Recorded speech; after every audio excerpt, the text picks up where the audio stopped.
Accroche-toi, parce que ce qui se joue en ce moment entre Alger et Moscou n'est pas une simple coopération de routine. C'est un pari audacieux, presque existentiel, que Abdelmadjid Tebboune est en train de prendre sous les yeux d'une Europe qui retient son souffle, d'une Amérique qui serre les dents et d'un Maroc qui sent le vent tourner radicalement contre lui. Depuis fin 2024, et surtout depuis les 12 derniers mois jusqu'à février 2026, les liens algéro-russes ont franchi un cap que personne n'avait anticipé à ce point. Ce n'est plus seulement des contrats d'armement ou des livraisons de gaz, c'est une alliance stratégique profonde, multidimensionnelle, qui touche l'énergie, la défense, le renseignement, l'industrie, la diplomatie africaine et même la posture face à l'Occident. Tebboune a décidé de miser gros sur Moscou au moment où la Russie, malgré la guerre en Ukraine et les sanctions, reste l'un des rares acteurs capables de fournir à l'Algérie ce dont elle a désespérément besoin. Des armes de pointe sans conditions politiques humiliantes, une alternative crédible aux majeures occidentales pour exploiter ses immenses réserves gazières et pétrolières, un partenaire qui ne lui demande pas de reconnaître la marocanité du Sahara, de normaliser avec Israël ou de lâcher le Polisario en échange de quelques miettes. Le symbole le plus frappant reste l'accord-cadre signé en décembre 2025 à Sotchi. Gazprom et Sonatrach créent une coentreprise 50-50e pour développer 3 mégachamps gaziers dans le bassin de Berkine et dans l'Annay, avec un investissement russe de 12 milliards de dollars sur 10 ans.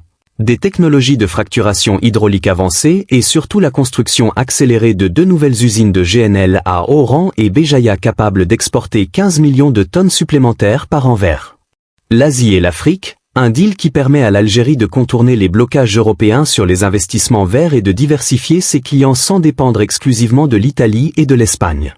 Sur le plan militaire, c'est encore plus spectaculaire. Depuis 2023, Alger a reçu 14 Su-57, 24 Su-35 supplémentaires, des batteries S-400 modernisées, des Pantsir S-1M, des Iskander-M et des systèmes de guerre électronique Krasuka-4, le tout livré malgré les restrictions occidentales grâce à des circuits parallèles via l'Iran et la Corée du Nord, les exercices conjoints. Bouclier du Sud 2026, en mer Méditerranée ont impliqué pour la première fois des sous-marins russes kilo-tirandés. Calibre en présence d'observateurs algériens et des instructeurs russes sont désormais en permanence sur les bases de Tindouf, Ouargla et Mer El-Kébir pour former les équipages sur les nouveaux matériels. Politiquement, l'alignement est tout aussi clair. L'Algérie a bloqué plusieurs résolutions anti-russes à l'Union africaine, a refusé de condamner l'intervention en Ukraine dans les forums multilatéraux, a accueilli des délégations du Wagner, Africa Corps pour sécuriser des zones minières au Mali et au Niger, et Tebboune lui-même a déclaré en janvier 2026 que la Russie est un partenaire fiable qui respecte notre souveraineté, contrairement à ceux qui nous dictent nos choix.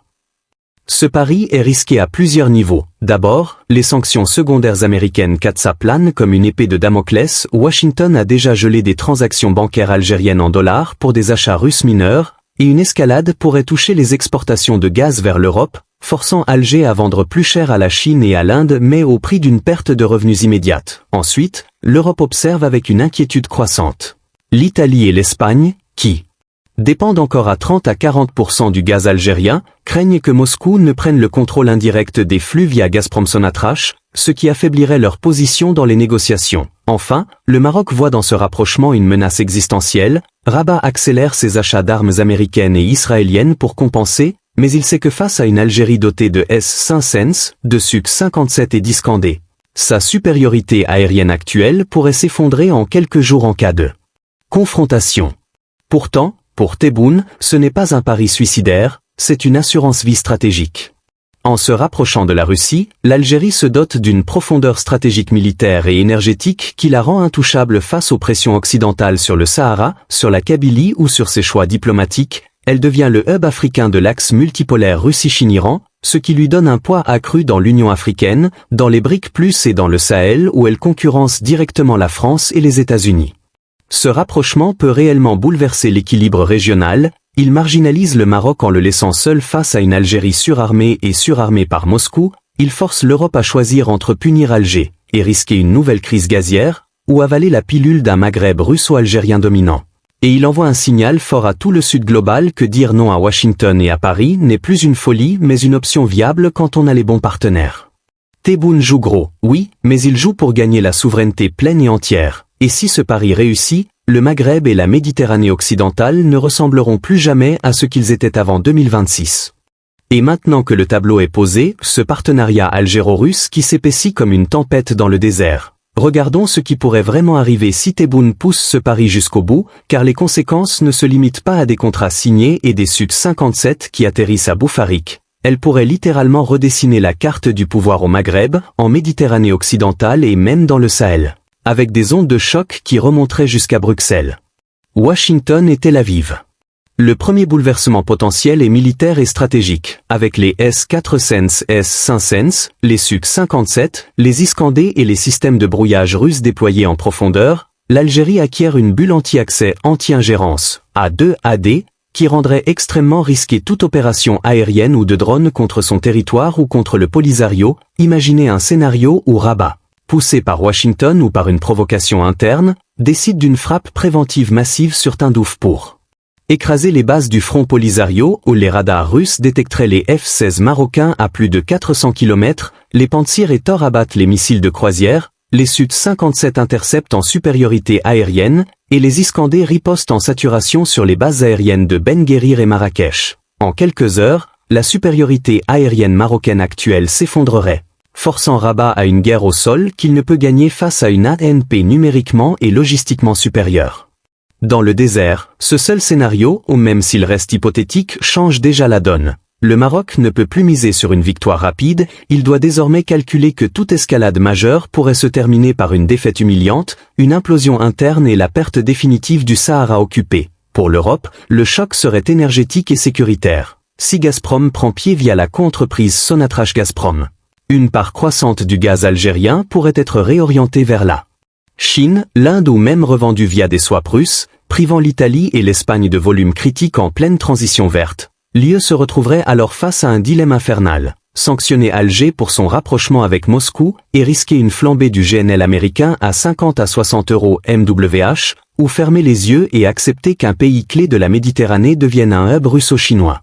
Affaiblissant la stratégie de diversification énergétique post-Ukraine, Washington, de son côté, verrait son flanc sud maghrébin se fissurer. Une Algérie trop proche de la Russie compliquerait les opérations Africom au Sahel, rendrait plus difficile la pression sur le Polisario via l'ONU, et forcerait les États-Unis à doubler leurs investissements au Maroc, plus de F-35, plus de bases.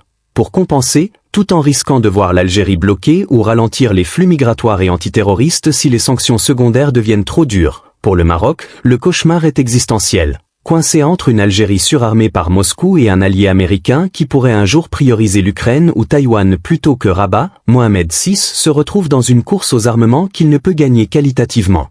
Les drones israéliens et les IMAR ne suffiront pas face à des S-500 et des Su-57, et l'économie marocaine, déjà tendue par la dette et la dépendance touristique, ploierait sous le poids d'un budget défense qui grimpe à 8 à 10% du PIB pour suivre. À l'inverse, si ce pari réussit pour Tebboune, l'Algérie sort grandie.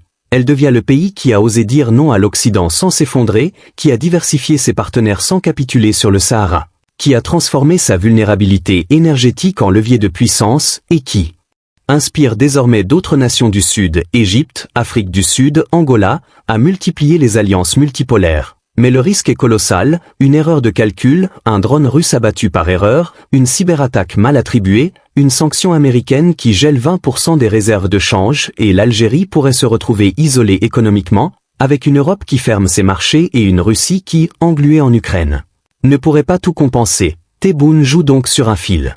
Il parie que la multipolarité est irréversible, que Moscou restera fiable malgré ses propres difficultés, que l'Europe ne pourra pas se passer du gaz algérien longtemps, et que le Maroc n'osera jamais franchir le seuil de la guerre face à une Algérie russe armée. Si ce calcul tient, le Maghreb bascule vers un nouvel équilibre où Alger domine militairement et énergétiquement, où Rabat est réduit à un rôle de satellite occidental affaibli, et où la Méditerranée occidentale devient un espace contesté entre l'OTAN et l'axe Russie-Chine. Si le pari échoue, l'Algérie paiera cher sa prise de risque, mais une chose est sûre, Tebboune n'a pas choisi la prudence passive, il a choisi de forcer l'histoire, et que ce choix aboutisse à la grandeur ou à la crise, il aura marqué son époque comme celui qui a osé miser sur Moscou quand tout le monde attendait qu'Alger plie devant Paris et Washington.